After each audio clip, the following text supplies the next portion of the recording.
Going into Elden Ring, I was so skeptical because it was my first From Software game. Well, that's not entirely true. I played Dark Souls 3 and I didn't like it. Now, before you dislike the video, I'm going to say outright, I love Elden Ring. But this video is my Kalayo scale review explaining why I love the game and what makes it so amazing. Elden Ring is an absolutely incredible game. It is massive, beautiful, and ferocious. This has nearly everything I want in a fantasy game, but notice I said nearly because yes, this game is not without flaws, which I will mention near the end of this video. But what makes Elden Ring so great? Just how hot is it on the Kalayo scale? Well, let's get into that. First, I'm going to start with the things that I love.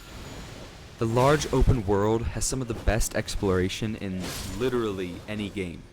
I've played Breath of the Wild and I've played Witcher 3, and I love both of those games. I think Witcher 3 might be my favorite game ever. But the exploration in this game is just superior. It just is. And it's so rewarding too. You go into a cave and you battle your way through it and you fight this boss that turns out to be very difficult and you eventually beat it after a few tries. And you get these sick summon ashes. That'll make a huge difference on your experience, and it feels so good and feels so rewarding, and something that I had never really experienced in a game before, at least not to this extent.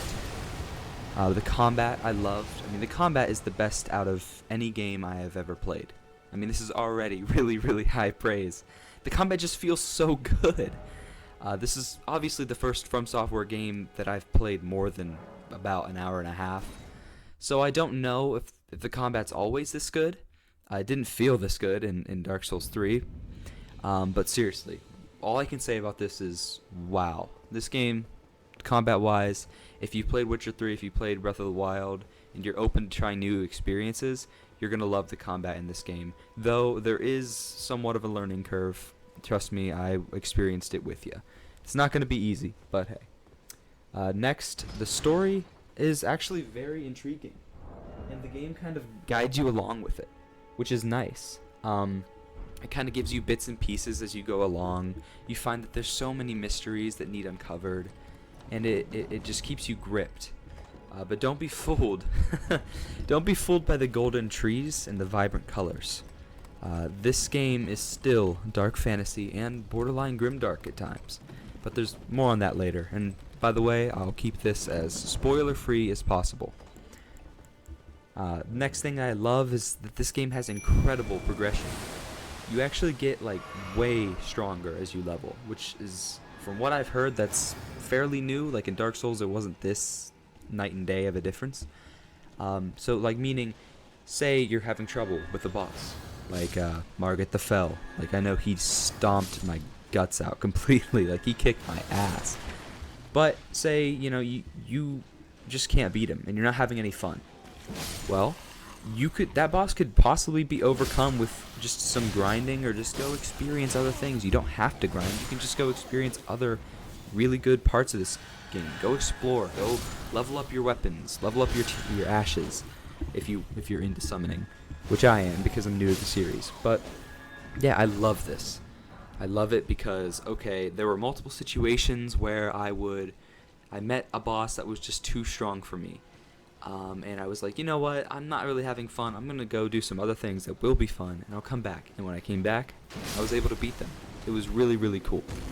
The next thing is that there are an extremely high variety of builds that you can do. I personally went straight strength and faith, which I hear is not even close to the meta.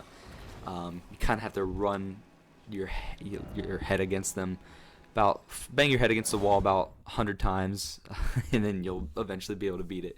It was never that bad, but that's kind of the meme right now. But it felt great. It felt awesome to be this warrior who's trying to restore the Erd Tree. It really felt good, and I was able to roleplay pretty well as well with my build. Next thing, I think everybody who's even slightly interested in Elden Ring already knows this, that the boss presentation in this game is literally unreal. You truly feel like you're squaring up against demigods, and I love it. I love it. One more thing or two more things that I love. Like I said, I felt I could roleplay my character very well, though it's not perfect, as you are tarnished and must follow through many of the same steps, but there are multiple endings, and you can kind of choose who you want your character to be based on the actions they take, the weapons they use, and the ending they choose, which is awesome. Finally, the one final thing I felt like mentioning, because there's too many things to mention in one video. This game is gorgeous. I mean, seriously, just look at the screenshots I'm putting on the screen right now. This is beautiful. You can see the dragon in the distance there. This is in a catacomb after I got my awesome tree sentinel armor. This is just, I think, outside of the capital. It's just beautiful. There's Melina, the girl from all the promos and stuff. So if you haven't bought this game, of course, she's in the game. This is just a great big old Erd tree, and this is underground again. I mean, there's so many beautiful places that this game takes you. And I love this. This is one of my favorite scenes in the game. You'll get there eventually if you play it yourself. And then here's the, here's the armor on full display. It looks just so good. It looks so good. Gold's like my favorite color. And the game's beautiful, to put it simply. The game is beautiful. But here are some things that I disliked, because this game is not perfect to me. There are flaws. Now granted, what the game does well, it does so well that it overcomes most, if not all, of these flaws. But frankly, the first thing that I dislike is that some of the boss fights are they're really bad mechanically, in my opinion.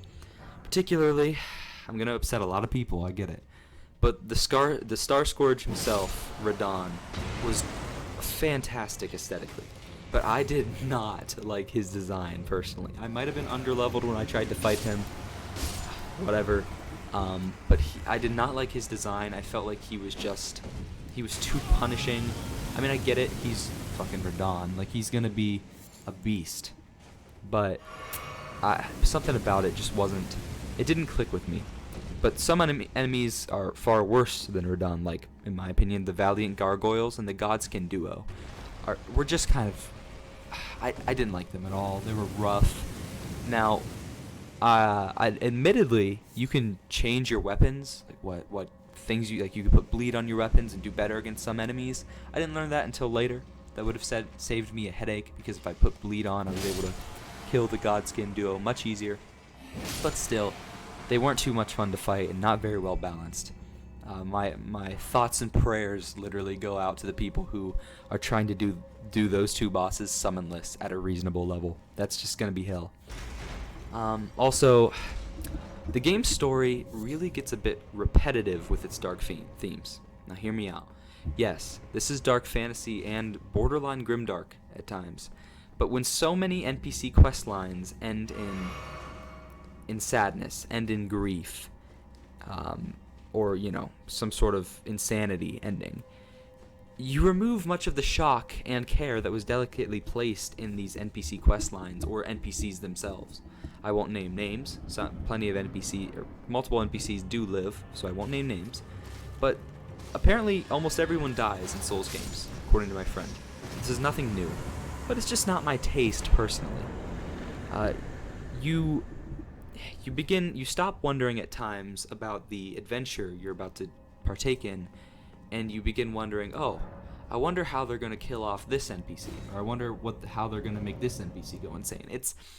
It was a bit jarring for me, especially someone who really loves NPC interaction. It was different than Witcher. I mean, it was different than Zelda for sure, but Zelda's like high fantasy, so I get it. But that was just something that I personally didn't like. But if you're into like really dark stuff, oh, you'll love it.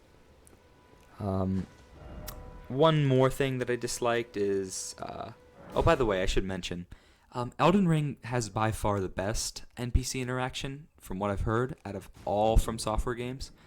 And I know this is subjective, but there's that to consider. So, I mean, that makes up for it in my eyes, personally. And the final flaw is the obvious one. Its stability on PC leaves a lot to be desired. I know if you're watching this video, you've heard that already, but I'm going to explain it in a different way. out of like 60 hours of gameplay, I never had a single crash on Cyberpunk 2077 on Steam. Okay? But I have had 4 on Elden Ring. And I played like an extra 20 hours on Elden Ring. I'm at 80 right now. But I had at least 3 in the same time that it took me to beat Cyberpunk. So I think that explains the issue with stability fairly well. It's not that bad. I mean, that's not too bad. And the game performs a lot better after the patches. Like, it performs so well for me. I never noticed really stuttering and stuff. It's a minor flaw overall for me, but it's a flaw nonetheless. But regardless of these flaws, this is still one of the best games I have ever played. And I still felt and feel post Elden Ring depression.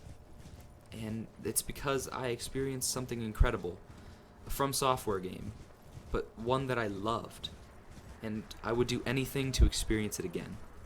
So, with that said, let's take a look at the Kalayo scale. So, it's the same as it was when I reviewed Cyberpunk all that time ago. Does it get close to your mom levels of hot on the Kalayo scale? And the answer to that is yes, it does. It gets very close. Elden Ring is one of the best games ever made. And I think that's fairly objective. And it gets, on my Kalayo scale, it gets a 9.6 out of 10. Hotter than the sun, or in normal terms, it is a near masterpiece. Or a masterpiece with flaws. Whatever interpretation you want to take. That's how I'm going to view it. It's a masterpiece with flaws. Thank you guys so much for watching. And you should go play Elden Ring. You really should. Alright. That's all I got to say. Kalayo out.